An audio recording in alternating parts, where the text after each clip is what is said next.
Wallace Bryton dan sahabatnya Teddy Kraft adalah pembawa acara podcast populer bernama The Nazi Party. Konten mereka sebenarnya tidak kreatif karena hanya mencari dan mengejek-ejek video viral yang menurut mereka memalukan.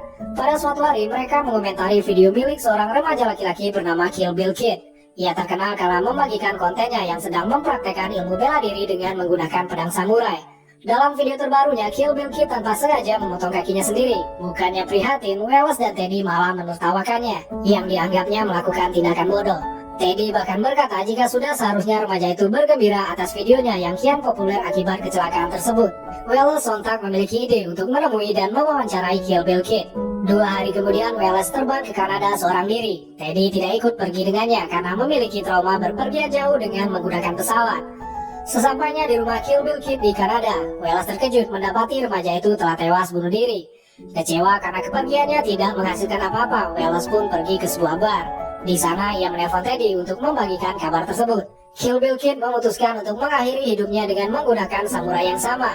Akibat sudah tidak tahan lagi dengan dirinya yang hidup dengan satu kaki saja. Selain itu, ia juga sudah lelah mendapatkan ejekan dari teman-temannya.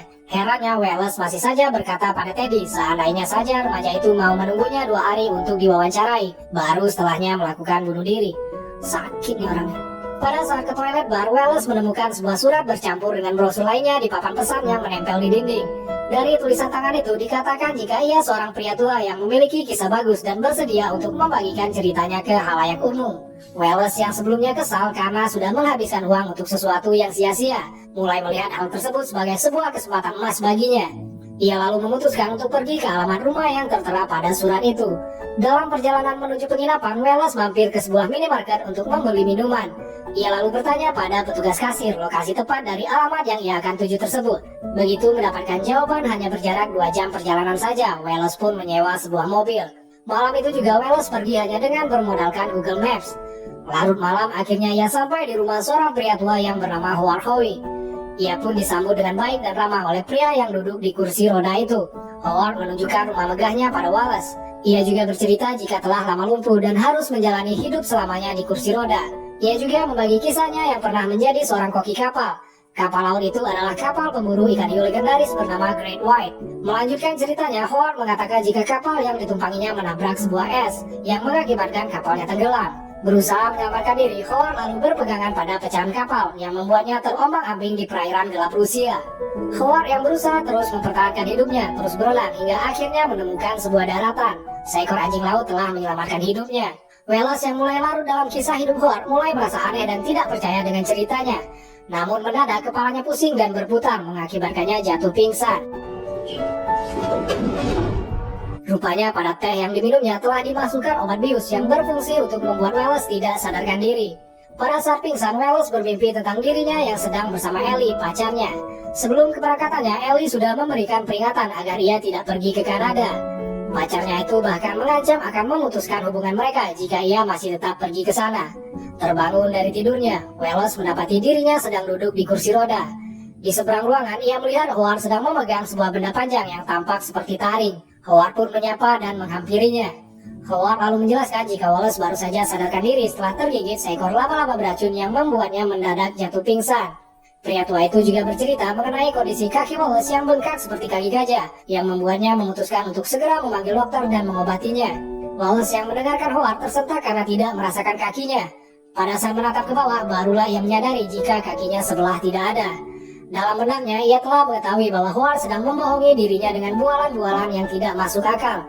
Ketika tiba waktunya makan malam, Wallace terlihat duduk terdiam menatap Howard. Seluruh tubuhnya tidak dapat digerakkan akibat obat bius yang kembali diberikan oleh Howard. Wallace makin kaget saat mendapati Howard berdiri dari kursinya dan berjalan normal selayaknya manusia biasa yang memiliki kaki sehat. Howard lalu mendekati Wallace yang tidak bisa berbuat apa-apa dan menamparnya dengan keras. Ia menjelaskan pada Wallace mengenai rencana gilanya akan mengubah Wallace menjadi seekor anjing laut. Begitu mendengarnya, Wallace pun berteriak-teriak ketakutan dengan penuh kegirangan. Sementara itu di Los Angeles, Ellie mulai khawatir pada Wallace yang tidak memberikan kabar sama sekali selama 3 hari. Ia pun mengadukan hal itu pada Teddy yang menduga jika Wallace tengah berselingkuh. Wallace yang sedang tertidur akibat pengaruh biusnya terbangun setelah mendengar deringan ponselnya. Sayangnya sebelum sempat mengangkatnya, sambungan telepon telah mati. Ia pun mencoba untuk menelpon pacarnya kembali. Tetapi setelah beberapa kali mencoba, teleponnya tetap tidak diangkat. Ia lalu meninggalkan pesan suara untuk meminta pertolongan pada Ellie. Wallace juga berusaha untuk menghubungi Teddy. Teddy sempat melihatnya tetapi membiarkan panggilan telepon itu dan malah berselingkuh dengan Ellie. Aduh. Pantang menyerah, Wallace terus berusaha menelpon dan mengirim pesan suara beruntun pada Ellie dan Teddy, tanpa mengetahui jika keduanya tengah bermesraan. Tak lama perbuatan Wallace ketahuan oleh Howard. Howard pun memukul bagian belakang kepalanya, hingga ia terjatuh kembali tak sadarkan diri. Keesokan harinya, Ellie yang terbangun melihat beberapa panggilan tidak terjawab dari Wallace. Ia juga mendengarkan panggilan suara yang ditinggalkan oleh pacarnya itu. Wallace meminta pertolongan agar segera diselamatkan dari seorang pria tua yang kejam yang ingin menyakiti dirinya. Begitu mendengarnya, Ellie langsung bergegas mengatakan dan mengajak Teddy untuk berangkat ke Kanada demi mencari Wallace. Di tempat yang berbeda, Howard sedang memotong-motong bagian tubuh Wallace dan menjahit kulitnya sedemikian rupa untuk mendapatkan bentuk anjing laut yang ia inginkan. Setelah melalui proses yang lama, Wallace kini telah memiliki bentuk menyerupai anjing laut. Bahkan lengkap dengan taring panjang yang ternyata dibuat dari tulang kakinya. Howard pun membawanya ke sebuah kolam dengan maksud untuk membuat Wallace berlaku selayaknya anjing laut sungguhan. Pria gila itu memintanya untuk beradaptasi. Wallace yang dipaksa untuk menyeburkan diri ke dalam air mulai tenggelam karena susah menggerakkan tubuh barunya. Saat itulah di dasar kolam ia melihat songgok bangkai anjing laut dengan rupa aneh seperti dirinya. Ternyata ia bukanlah satu-satunya orang yang dijadikan seperti itu oleh Howard. Ellie dan Teddy telah sampai di Kanada. Mereka berusaha menelusuri keberadaan Wallace di tempat asing itu, termasuk ke tempat penyewaan mobil. Setelahnya mereka pergi ke kantor polisi untuk menanyakan perihal orang hilang. Seorang detektif lokal lalu mempertemukan mereka dengan Guy Laponte, mantan inspektur Suret de Quebec yang telah menyelidiki pembunuhan berantai misterius selama kurang lebih 10 tahun belakangan. Namun kasus itu belum berhasil ia pecahkan hingga saat ini. Selain itu, ia juga bercerita pada Ellie dan Teddy jika jasad-jasad yang ditemukan itu dalam kondisi kaki terpotong, tangan dijahit menempel ke tubuhnya, dan pada kedua sisi mulutnya ditempel taring panjang, hingga menyerupai seekor anjing laut. Ellie dan Teddy langsung shock mendengar informasi tersebut. Kemudian Guy bersedia untuk membantu mereka dalam menemukan Wallace sebagai korban ke-24 dari Howard. Howard merasa bahagia karena ia berhasil mengubah Wallace menjadi seekor anjing laut. Ia lalu bercerita mengenai kecintaannya pada anjing laut setelah dahulu berhasil selamat menepi ke daratan. Ia juga mengatakan penyesalannya setelah dengan terpaksa membunuh dan memakan anjing laut yang sudah menyelamatkannya. Kemudian Wallace pun dipanggil dengan nama Mr. Tusk seperti nama panggilan anjing lautnya dulu. Ellie, Teddy, dan Guy tengah berada di sebuah minimarket yang beberapa hari lalu pernah dikunjungi oleh Wallace. Mereka menunjukkan foto Wallace pada petugas kasir yang langsung mengenalinya. Segera mereka menuju lokasi yang disampaikan oleh gadis itu. Tak jauh dari sana, sebuah mobil sewaan terlihat timbul di sebuah danau. Mereka menduga jika terdapat unsur kesengajaan dari tenggelamnya mobil itu. Mereka pun mendekati lokasi rumah Howard. Guy memberikan senjata pada Ellie dan Teddy untuk mengantisipasi hal yang tidak diinginkan. Di pinggir kolam buatan, Howard tampak mengenakan kostum anjing laut sedang berkelahi dengan Wallace. Howard mengatakan pada Wallace telah menunggu kesempatan ini selama 15 tahun lamanya.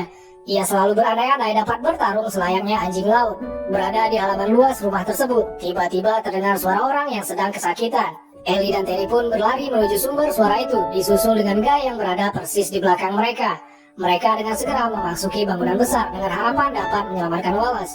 Sementara Wallace yang sedang bertarung dengan Howard berusaha untuk menusuk dada pria tua itu berkali-kali dengan menggunakan taring sampai bisa menghabisinya.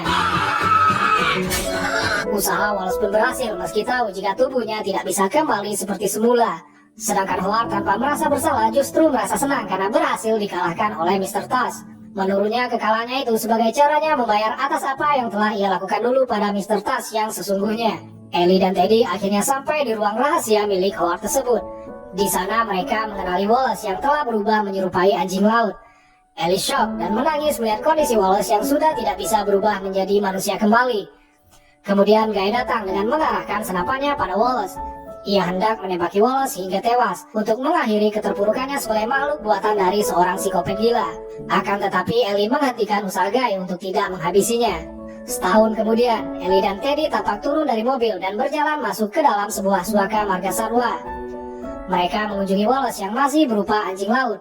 Ellie lalu mengingat masa-masa indah bersama dengan Wallace dan mengatakan jika ia sangat mencintainya. Tak lama Ellie dan Teddy pun pergi meninggalkan Wallace seorang diri. Wallace meratapi nasibnya sambil menangis sedih.